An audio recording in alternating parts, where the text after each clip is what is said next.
মায়ের ভীষণ অসুস্থতার পরও কেন দেশে ফিরছেন না তারেক রহমান, এই তীব্র সমালোচনার জবাব যখন একটা ফেসবুক স্ট্যাটাসের মাধ্যমে তিনি দিয়েছেন তারেক রহমান, তারপর আসলে এটা নতুন করে আরও বেশ কিছু বিতর্ক তৈরি করেছে। সেগুলো নিয়ে কথা বলতে চাই এবং যেসব প্রশ্ন তৈরি হয়েছে সেই প্রশ্নগুলো সঠিক কিনা বা এই প্রেক্ষাপটে তার কি করার ছিল সেগুলো নিয়ে কথা বলবো।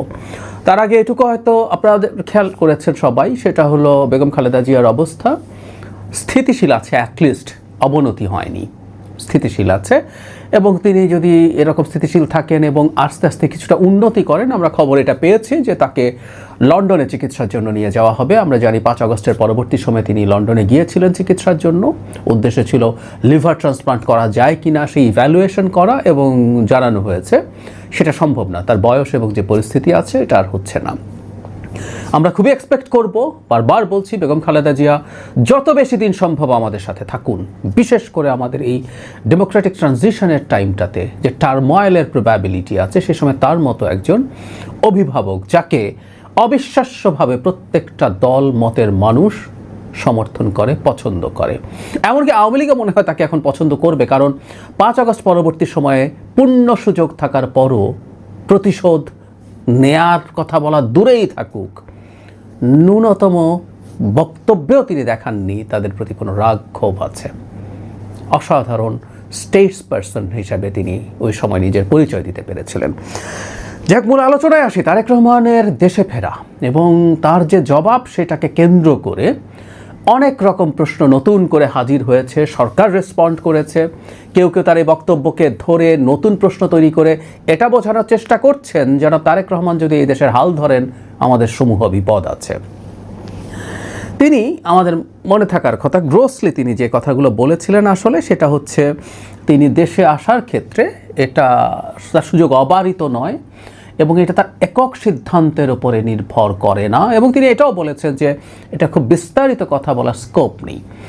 এটা মানতে আমরা প্রস্তুত আছি। তার এই বক্তব্যের মধ্যে অস্পষ্টতা আছে এবং এই অস্পষ্টতার পরিকল্পিত, এটা একটা রিটার্ন স্টেটমেন্ট, এটা কোনো হঠাৎ করে আসা একটা প্রশ্নের জবাবে তিনি মুখে বলে ফেলেছেন তা না। একটা রিটার্ন স্টেটমেন্ট মানে পরিকল্পনা করে এটা লেখা হয়েছে এবং অতটুকুই বলতে চেয়েছেন।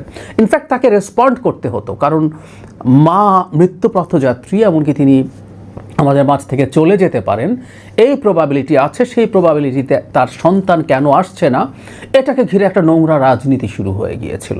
সুতরাং তাকে এটা অ্যাড্রেস করা আসলে দরকার ছিল। কিন্তু হ্যাঁ, সেই প্রশ্ন আসতেই পারে, কেউ বলতেই পারেন যে উনি অ্যাড্রেস করে নতুন ঝুঁকি তৈরি করলেন কিনা, কারণ এই ধরনের নতুন নতুন প্রশ্ন আসলো। কী প্রশ্ন আসলো?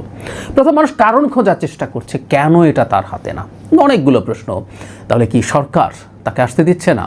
এই প্রসঙ্গে আমরা যদি বলি, সেটা হচ্ছে সরকারের পক্ষ থেকে প্রেস সচিব জানিয়েছেন যে সরকারের দিক থেকে কোনো রকম কোনো বাধা নেই। কেউ কেউ খোঁজার চেষ্টা করলেন তবে কি প্রস্তুতি শেষ হয়নি? আমরা জানি যে তাদের ব্যবহারের জন্য বুলেট প্রুফ গাড়ির অর্ডার করা হয়েছে, সেটা কি আসেনি? অস্ত্রের লাইসেন্স কি হয়নি? এসব কেউ কেউ এমনকি সেনাবাহিনীর একটা অংশ এই ব্যাপারে দ্বিমত প্রকাশ করছে কিনা সেটা বলছেন, কারণ 1/11 সময় তার সাথে অত্যন্ত বাজে আচরণ করা, তাকে নির্যাতন করা একটা অংশ সেনাবাহিনীতে কি এখনও আছেন, বা না থাকলেও তাদের কেউ কি আছেন, তারা কেউ কি সমস্যা করতে চাইছেন?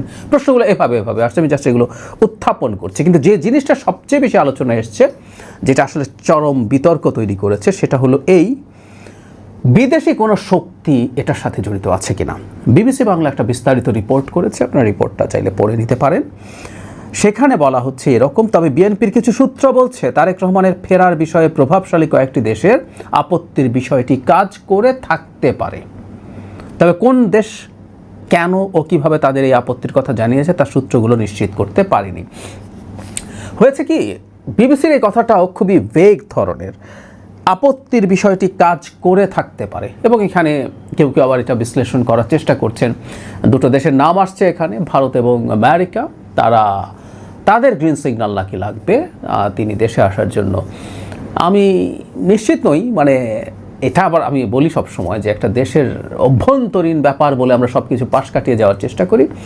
বিষয়গুলো এত সরল না। পৃথিবী যেভাবে চলে, যেভাবে কাজ করে, এর মধ্যে ইন্টারন্যাশনাল পলিটিক্স থাকে, জিও পলিটিক্স থাকে, সেগুলোর ভিত্তিতে অনেক সময়ই আমাদের মতো দুর্বল ছোট দেশের অনেক সিদ্ধান্ত প্রভাবিত হয়। এটা ভুল না, এটা হতে পারে। সুতরাং বাংলাদেশের ভবিষ্যতে কি হতে যাচ্ছে সেটার সাথে আমেরিকার স্বার্থ তো জড়িত আছে, ভারতেরও স্বার্থ জড়িত আছে। For the time being Bharat defeated হয়েছে, কোনো সন্দেহ নেই, কিন্তু ভারত ফিরে আসার চেষ্টা করবে কোনো না কোনোভাবে, কোনো না কোনো ফর্মে। এখন প্রশ্ন হচ্ছে, যদি বিদেশি শক্তি কার্যকর থাকে, খুবই গুরুত্বপূর্ণ অত্যন্ত প্রভাবশালী একজন ইনফ্লুয়েন্সার এই প্রশ্ন তোলার চেষ্টা করছেন যে তিনি যদি এরকম শক্তির প্রভাবেই দেশে ফিরতে না পারেন, তাহলে যখন জাতির ক্রান্তি লগ্নে যদি দায়িত্বে থাকেন তাহলে তিনি কি করবেন। প্রশ্নটা খুব ভালো হয়নি। কেন বলছি, আমরা ধরে নিলাম, কাগজে কলমে বলছি, আমরা ধরে নিলাম, এটাও বলছি, ধরে নিলাম ভারত আমেরিকার কারণেই তিনি এখন ফিরতে পারছেন না, তাদের সাথে নেগোসিয়েশন বা কোনো একটা কিছু সেটেলমেন্ট, কিছু একটা তাদের সাথে ডিলিং, আন্ডারস্ট্যান্ডিং, হোয়াট এভার কিছু একটা হবে, তারপর তিনি আসতে পারবেন। একটা মানুষ যিনি রাষ্ট্রের ক্ষমতায় নেই, যিনি জাস্ট এই মুহূর্তে একটা দলের প্রধান এবং সরকার অন্য একটা, যে সরকার অনেক ক্ষেত্রেই কোনো কোনো দেশের ভালো প্রভাব আছে সেই সরকারের, বিশেষ করে আমেরিকার প্রভাব আছে বলে তো আলাপ আছেই। তো সেই সরকারের সময়ে তিনি যখন আসতে পারছেন না, তাদের সাথে নেগোশিয়েট করতে হচ্ছে, তাদের সাথে কথা বলতে হচ্ছে, তাদের সাথে এক ধরনের ব্যাকফুটে থেকে আলাপ করতে হচ্ছে, কারণ তিনি দীর্ঘ সময় ধরে দেশের বাইরে আছেন, দীর্ঘ সময়, 16-17 বছর হয়ে গেল।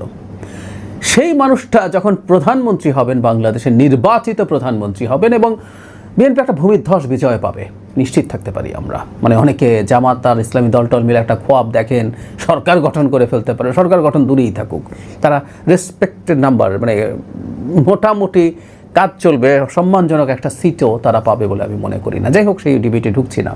তো একটা ভূমিধ্বস বিজয় দিয়ে ক্ষমতায় আসা একজন প্রধানমন্ত্রী, রাষ্ট্রনায়ক, তিনি এই দেশগুলোর চাপ মোকাবেলায় কাজ কেন করতে পারবেন না? তিনি তো শেখ হাসিনা নন, কারণ তিনি ক্ষমতায় যাওয়ার জন্য ভোট চুরি করে তাদের সাহায্য নিয়ে ক্ষমতায় থাকছেন না।